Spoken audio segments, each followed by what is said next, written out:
எல்லாருக்கும் வணக்கம் அண்ட் அஸ்ஸலாமு அலைக்கும். இன்னைக்கு நம்ம ட்ரிலியூஸ் அட்டக்ரோல் சீசன் 1 8வது எபிசோட தான் பார்க்க போறோம். போன எபிசோட் எங்க முடிஞ்சது ஞாபகம் இருக்கா? குண்டோகுடு சைக்கோ கிட்ட மாட்டிக்கிறாரு. சைக்கோ குண்டோகுடுவை மிரட்டுறாரு. அந்த கைதிகளை ஒப்படைக்கலன்னா அவ்வளவுதான் அப்படின்ற மாதிரி மிரட்டிட்டு இருக்காரு. ஹம்சான்னு ஒருத்தர தூது அனுப்புறாரு. அதோட போன எபிசோட் முடிஞ்சது. இந்த எபிசோட்ல ஹம்சா போய் தூது சொன்னாரா இல்லையா, சுலைமான் ஷா கைதிகளை ஒப்படைச்சாரா இல்ல சண்டை போட்டாரா, குண்டோகுடுவை எப்படி மீட்பாரு, இந்த மாதிரி நிறைய சுவாரஸ்யமான விஷயங்கள்லாம் இந்த எபிசோட்ல காத்துக்கிட்டு இருக்கு. சரி வாங்க இந்த எபிசோட் சீக்கிரமா பார்த்து முடிச்சிடலாம். வீடியோக்குள்ள போறதுக்கு முன்னாடி நீங்க இன்னும் நம்ம சேனலை சப்ஸ்கிரைப் பண்ணனா சப்ஸ்கிரைப் பண்ணிக்கோங்க. கூடவே அந்த பெல் ஐக்கானையும் பிரஸ் பண்ணிக்கோங்க. ஏன்னா எர்த்துக்கள் எபிசோட் இனிமே கண்டினியூஸா வரப்போகுது. எல்லா வாரமும் ஒரு எபிசோட்ல 2 எபிசோட் மாதிரி போட ட்ரை பண்றேன். இந்த எபிசோடோட ஸ்டார்டிங் சீன்ல குண்டோகுடுவ சைக்கோ மிரட்டிக்கிட்டே இருக்காரு. ஒரு கட்டத்துல குண்டோகுடு பயங்கர கடுப்பாயி சைக்கோ மூஞ்சிலேயே காரி துப்புறாரு. காரி துப்புனா சும்மா இருப்பானா, அவன் போட்டு டமால் டிமால் அடிச்சு இவனை இழுத்துட்டு போங்கடான்னு சொல்றான். அடுத்து இந்த காய் பழங்குடியினரை காட்டுறாங்க.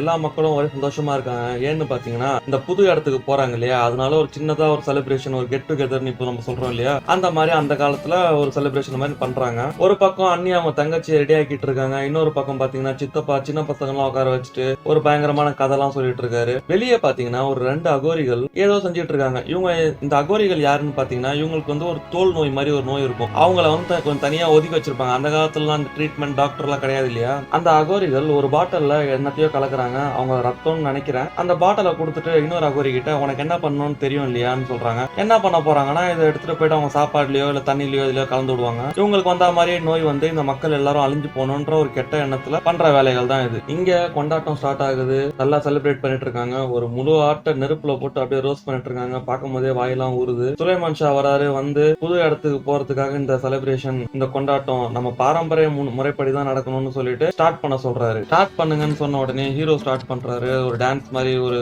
வாளை வச்சு அந்த ஷீல்டை வச்சுட்டு அப்படியே டான்ஸ் ஆடிட்டே இருக்காரு. இந்த சீன்ஸ் எல்லாம் பாக்குறதுக்கு ரொம்ப அருமையா இருக்கும். அந்த காலத்துல எவ்வளவு அழகா செலிப்ரேட் பண்றாங்கன்னு பாருங்க. முதல்ல நம்ம ஹீரோ வந்து ஸ்டார்ட் பண்ணி கொஞ்சம் ஆடிட்டு இருக்காரு. அதுக்கப்புறம் அவரோட ஃப்ரெண்ட்ஸ் எல்லாரும் ஜாயின் பண்ணிக்கிறாங்க. நம்ம நினைக்கிற மாதிரி இந்த காலத்துல பண்ற மாதிரியான செலிப்ரேஷன் இல்லைங்க. இதெல்லாம் பாக்குறதுக்கு ரொம்ப இனிமையாவும் அழகான ஒரு பேக்ரவுண்ட் மியூசிக்ல சூப்பரா எடுத்திருக்காங்க. அந்த நேரத்துல நம்ம ஹீரோயின் வராங்க. அதை பார்த்த உடனே கடுப்பாயி நம்ம தங்கச்சிகாரி கிளம்புறா. அவங்க கிளம்புனதும் அண்ணி நைஸா ஹீரோயின் கிட்ட போய் சுலைமான் ஷா அவரோட பாரம்பரியத்தை எவ்வளவு நல்லா காப்பாத்துறாருன்னு பாருங்க. அடைகளம் வந்து தேடி வந்த விருந்தாளிகளையும் நல்லபடியா பாத்துக்கிறாரு. ஆனா நீ இப்படிப்பட்ட ஒரு தங்கமான மனுஷனோட பையனையே வளைச்சு போட பாக்குறியேன்னு கேட்க, ஹீரோயின் நீங்க என்ன சொல்ல வரீங்கன்னு எனக்கு ஒன்னும் புரியலன்னு சொன்னாங்க. அண்ணி வந்துட்டு நான் என்ன சொல்லமா தெளிவா சொல்லிட்டேன், எர்த்தகர்களுக்கு இருந்து கொஞ்சம் தள்ளியே இருன்னு சொல்றாங்க. ஹீரோயினும் கோவமா கிளம்புறாங்க. இங்க இவங்க சந்தோஷமா ஆடிட்டே இருக்காங்க. அந்த காலத்துல மியூசிக்லாம் இல்ல இல்லையா, அதுக்கு இவங்க என்ன வச்சுட்டு பண்றாங்கன்னா, வாழையும் அந்த ஷீல்டையும் அப்படி தட்டிக்கிட்டு ஒரு மியூசிக்கை உருவாக்குறாங்க. அந்த மியூசிக் ஏத்த மாதிரி அவங்க டான்ஸ் ஆடிட்டு நல்லா அப்படி ஜாலியா இருக்காங்க. ஹீரோயின் கிளம்புறத பார்த்து நம்ம ஹீரோ அவங்க கிட்ட போய், நான் கேள்விப்பட்டதெல்லாம் உண்மையா, நீங்க மறுபடியும் கிளம்ப பாத்தீங்களான்னு கேட்க, ஹீரோயின் ஆமாங்க, நாங்க யாருக்கும் பாரமா இருக்க விரும்பலன்னு சொல்றாங்க. ஹீரோ நீங்க யாருக்கும் பாரமா இல்ல, நீங்க எங்களோட விருந்தாளிகள்னு சொல்றாங்க. ஹீரோயின் உடனே நாங்க எங்க தலைமையில ஏகப்பட்ட சுமையை வச்சுக்கிட்டு இருக்கோம். அந்த சுமையினால நிறைய ஆபத்து இருக்கு. எங்களுக்கு இருக்கிற இந்த பிரச்சனையில நீங்களும் உங்க மக்களும் பாதிக்கப்படக்கூடாதுன்னு சொல்றாங்க. நான் திரும்பி வர வரைக்கும் வெயிட் பண்ணிருக்கலாமே, நான் வரதுக்கு முன்னாடியே ஏன் கிளம்ப இருந்தீங்க? ஹீரோயின் எனக்கு வேற வழி தெரியல, எதிரிங்க ஜாஸ்தி ஆயிட்டே இருக்காங்க, எங்களை நெருங்கிட்டே இருக்காங்க, அவங்க எங்களை பின்தொடர்ந்து வந்துட்டே தான் இருப்பாங்கன்னு சொல்ல, ஹீரோ யார் அந்த எதிரிங்க, ஏன் உங்களை பின்தொடர்ந்து வந்துட்டே இருக்காங்க?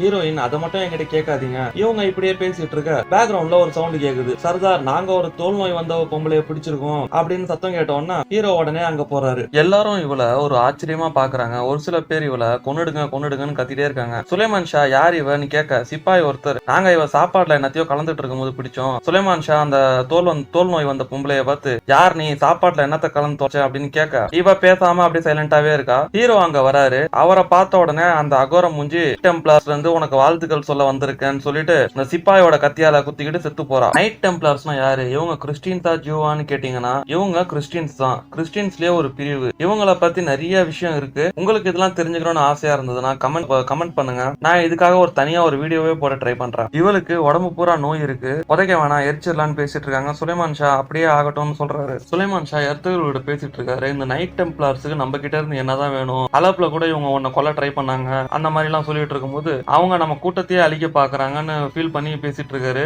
இதெல்லாம் நம்ம விருந்தாளிங்களை நீ கூட்டிட்டு வந்த பத்தியா, அங்க இருந்து தான் ஆரம்பிச்சது, அவங்ககிட்ட ஏதோ ஒரு மர்மம் இருக்கு, ஏதோ ஒரு சீக்கிரட்டா அவங்க நம்ம கிட்ட இருந்து மறைக்கிறாங்கன்னு சுலைமான் ஷா பேசிட்டு இருக்காரு. எர்த்துகள் என்ன சொல்றாருன்னா, பிரச்சனை கொஞ்சம் பெருசுதான்ப்பா, இது அவங்க நம்ம விருந்தாளிகளால வந்த பிரச்சனை மட்டும் இல்ல, நம்ம அவங்க பார்டர்ல தானே குடி போக போறோம், அதனால கூட இந்த மாதிரி அவங்க செஞ்சிருக்கலாம்ப்பான்னு சொல்லிட்டு இருக்காரு. சுலைமான் ஷா இப்போதைக்கு நம்ம அதெல்லாம் யோசிக்க வேணாம், நம்ம விருந்தாளிகள் கிட்ட ஏதோ ஒரு பெரிய ரகசியம் இருக்கு, அந்த ரகசியம் நமக்கு பெரிய ஆபத்தையும் விளைவிக்கும், அவங்க நம்ம விருந்தாளிகள் தான், அவங்க மேல நான் பெரிய மரியாதை வச்சிருக்கேன். ஆனா அவங்க கூட நம்ம உறவு முறை வச்சுக்க முடியாது. அப்புறம் மகனே, ஒரு விஷயத்த நல்லா ஞாபகம் வச்சுக்கோ, வெளியில இருந்து ஒரு பொண்ணு நம்ம குடும்பத்துக்கு மருமகளா ஆகவே முடியாதுன்னு சொல்றாரு. நானும் உங்க அம்மாவும் உனக்கும் ஜோக்ஸுக்கும் கல்யாணம் பண்ணி வச்சிடலாம்னு முடிவு பண்ணிருக்கோம். அண்ணியோட தங்கச்சி தான் இருக்காளே, அவ பேர் தான் ஜோக்ஸ். உனக்கு ஏத்த ஜோடிப்பா, எல்லாம் கரெக்டா வரும். இன்ஷா அல்லாஹ் நம்ம காலையில இதை பார்த்து டிஃபன் சாப்பிடும்போது நிறைய